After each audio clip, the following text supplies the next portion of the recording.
आइए जानते हैं आज के कुछ प्रमुख अंतर्राष्ट्रीय खबरों को, लेकिन उससे पहले एक नजर आज के हेडलाइंस पर। अतीत में हुए वाराणसी पर हमलों पर बोले पीएम मोदी, कहा यहां अगर औरंगजेब आता है तो शिवाजी भी उठ खड़े होते हैं। राहुल गांधी के हिंदू और हिंदुत्व वाले बयान पर बाबा रामदेव का पलटवार, बोले ए बावले इतना तो पढ़ लेना चाहिए। सीबीएसई ने 10वीं के प्रश्न पत्र से विवादित सवाल हटाया, छात्रों को मिलेंगे पूरे मार्क्स। देश के 8 राज्य केंद्र शासित प्रदेशों में ओमिक्रॉन के मरीज, महाराष्ट्र में सबसे ज्यादा। तेजस्वी की शादी से सुशील मोदी खुश, कहा यह हिम्मत भरा काम, बिहार सरकार देगी 50,000 रुपए का लाभ। अमेरिका में तूफान से भीषण तबाही, हजारों घर हुए जमींदोज। 75,000 की जाएगी जान, 10 लाख तक होंगे संक्रमित। यूके में तबाही लाने वाला है ओमिक्रॉन। चंडीगढ़ की हरनाज कौर संधू ने जीता मिस यूनिवर्स 2021 का खिताब। और अफ्रीका दौरे से पहले टीम इंडिया को बड़ा झटका, प्रैक्टिस के दौरान रोहित को लगी चोट। प्रधानमंत्री नरेंद्र मोदी ने आज अपने संसदीय क्षेत्र काशी में काशी विश्वनाथ धाम का लोकार्पण किया। लोकार्पण करने के बाद पीएम मोदी ने कहा कि आप यहां जब आएंगे तो केवल आस्था के दर्शन नहीं करेंगे, आपको यहां अपने अतीत के गौरव का एहसास भी होगा। कैसे प्राचीनता और नवीनता एक साथ सजीव हो रही है, कैसे पुरातन की प्रेरणाएं भविष्य को दिशा दे रही है, इसके साक्षात दर्शन विश्वनाथ धाम परिसर में हम कर रहे हैं।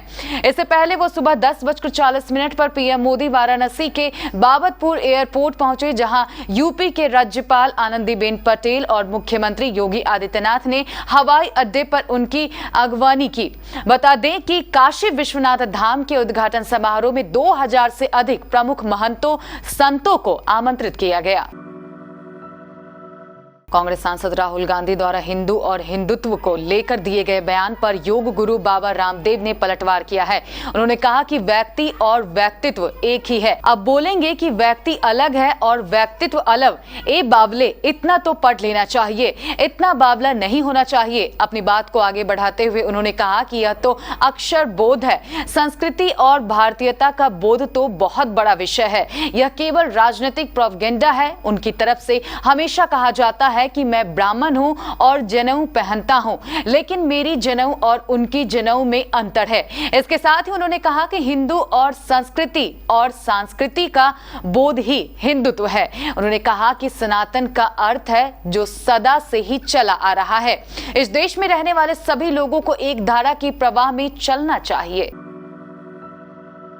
सीबीएसई 10वीं परीक्षा के अंग्रेजी प्रश्न पत्र में पूछे गए विवादित प्रश्न पर मचे भारी हंगामे के बाद बोर्ड ने सोमवार को इसे वापस ले लिया। केंद्रीय माध्यमिक शिक्षा बोर्ड ने कहा कि कक्षा 10 के अंग्रेजी के पेपर में आया पैसेज नंबर 1 बोर्ड की गाइडलाइन के अनुरूप नहीं है, ऐसे में इसे प्रश्न पत्र से हटाया जाता है। इस पैसेज में पूरे मार्क्स सभी अभ्यर्थियों को मिलेंगे। सीबीएसई ने नोटिस में कहा कक्षा 10वीं टर्म 1 परीक्षा के English language and literature Christian paper के पैसेज का एक सेट बोर्ड के दिशा निर्देश के अनुरूप नहीं है। इस पर मिले फीडबैक के आधार पर बोर्ड ने इस मामले को विषय विशेषज्ञों के पास समीक्षा के लिए भेजा था। उनकी सिफारिश के आधार पर पैसेज नंबर 1 और इससे संबंधित प्रश्न को प्रश्न पत्र से हटाने का फैसला लिया गया। इसके बदले में स्टूडेंट्स को फुल मार्क्स दिए जाएंगे।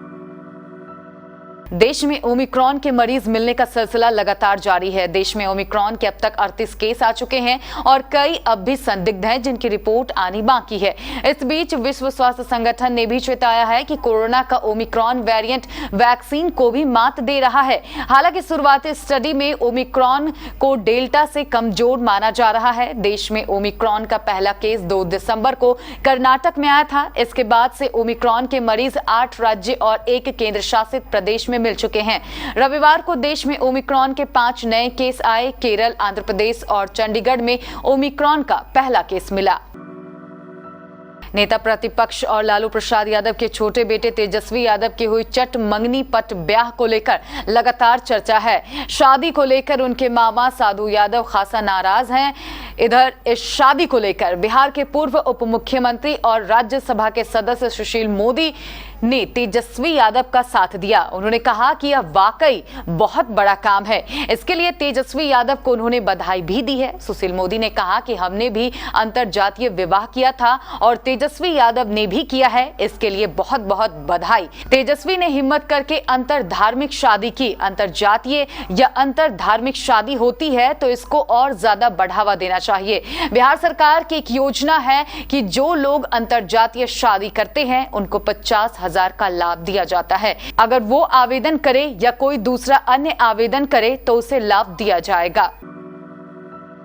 अमेरिका में आया चक्रवात और भी भीषण साबित होता जा रहा है। ताजा अपडेट की बात करें तो यहाँ केंटुकी के मोमबत्ती कारखाने में 8 लोगों की मौत की पुष्टि हुई है और 8 अन्य लापता बताए जा रहे हैं। इसके अलावा इस तूफान ने दर्जनों लोगों को भी प्रभावित किया है। 8 लापता लोगों के सुरक्षित होने की उम्मीद की जा रही है। इस प्रकोप ने इलिनोइस में भी कम से कम 6 लोगों की जान ली है। यहाँ एडवर्स विले में 1, टेनेसी में 4, अरकासस में 2 और मिसौरी में 2 लोग काल के गाल में समा गए। अकेले बॉलिंग ग्रीन में और उसके आसपास 11 लोगों के मारे जाने की खबर है। अगर अब तक के आंकड़े की बात करें तो अमेरिका में 100 लोग मारे जा चुके हैं।